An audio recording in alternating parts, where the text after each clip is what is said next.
Hey guys, how's everybody doing? Joe Stalins here. Had some requests from some of the viewers wanting to see more of the rocket mass heater. So here she is. Built this thing winter before this last one. Well, actually, just before the winter. I got it put together literally right as the weather started turning to absolute crap. So had to fire everything while it was still wet. The main body of this is made up of basically like a cob structure, clay, sand, and straw. And it's basically formed around a J-tube style burner, which is made with fire brick and has a heat riser. It's right around 52 inches in height. Stops right about inch and a half, 2 inches below the top of this lid. So the way this works, wood goes down inside this little feed tube. The fire burns horizontally back, right about 23.5 inches down the chamber, comes up the heat riser. This barrel ends up getting heated, and the whole structure itself, the brick, is wrapped in a ceramic insulation. So it's rated for about 2,300 degrees. And the whole thing I used the book by Ernie and Erica Weisner, which is this book right here, The Rocket Mass Heater Builder's Guide. If it's something that you're ever interested in building one of these things yourself, I highly recommend getting that book. It really breaks it down, steps you through it bit by bit, how to put it together. So as the heat goes up this riser and the exhaust gets reburned from the barrel itself, so it kind of creates a little vortex around it. As that exhaust comes down, it travels through a 6-inch stovepipe, which comes out of a barrel manifold that's underneath this whole mass here. So we've got a clean out down here, another clean out at the side where the chimney goes up to exit out of the building, and a third clean out down the other side of this bench at the far end. So it allows access to clean the 6-inch stovepipe, which is inside of this. The bench is about 12 foot.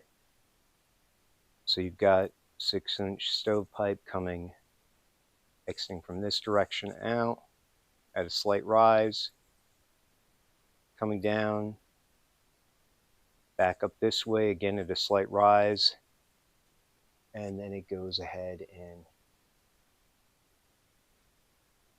travels all the way up through a Selkirk through the roof, double insulated system for exiting the building. So the mass itself heats up as the fire burns. So from a cold state, when you're first first firing it up, it takes, several hours to reach up to, I guess, what you'd call like saturation point, where the full mass takes on heat, and then it just continues radiating.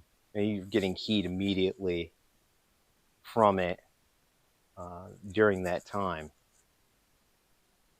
So let me show you the kind of idea what that J-style tube looks like, so you can kind of get an idea of what I'm talking about here. This is essentially what the inside layout looks like brick-wise. There's math to it. The book breaks it down. I said, I'm not paid or sponsored by these guys, but I found their book to be extremely helpful in building this thing.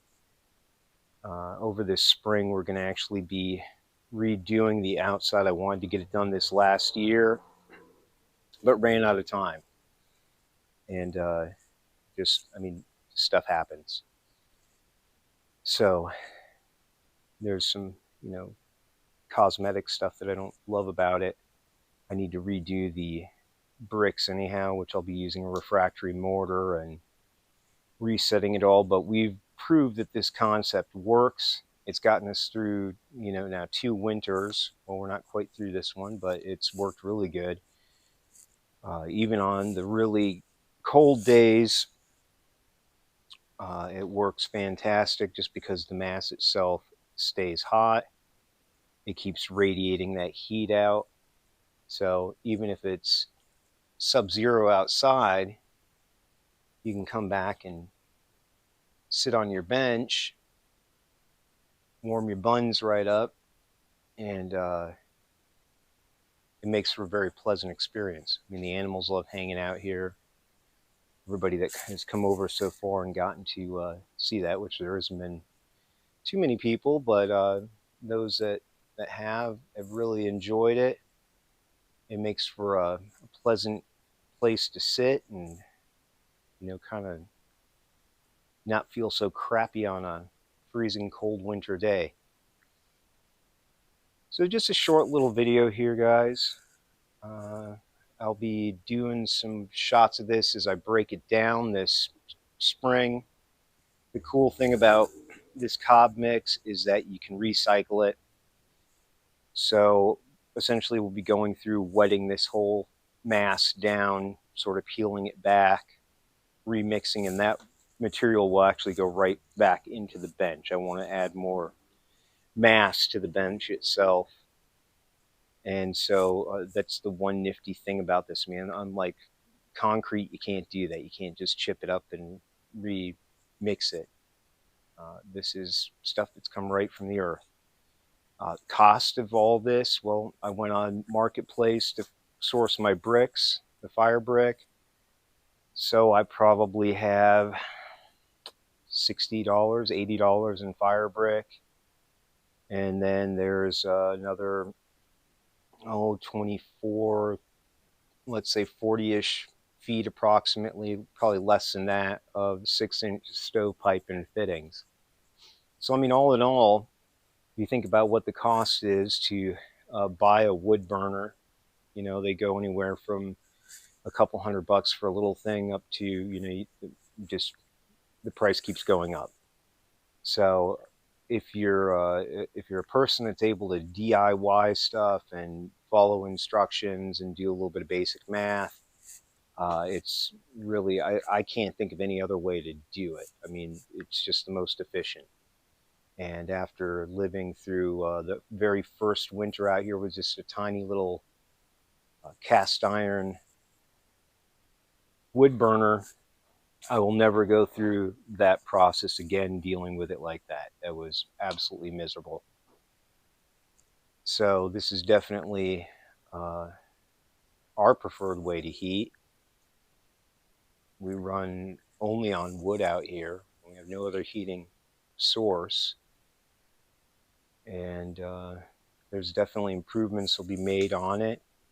Like I said, adding more mass and redoing the bricks. But it's worked. I mean, that's the main thing. It's worked really good. It's kept us warm. It's kept the plants alive this whole winter, which is fantastic. And yeah, look forward to showing you what the inside guts of this thing look like over this spring. And then the rebuild, that should be a lot of fun. So hope everybody has a fantastic day. Hope you enjoyed this a little bit. It wasn't too boring. And yeah, stay tuned. Have a great day.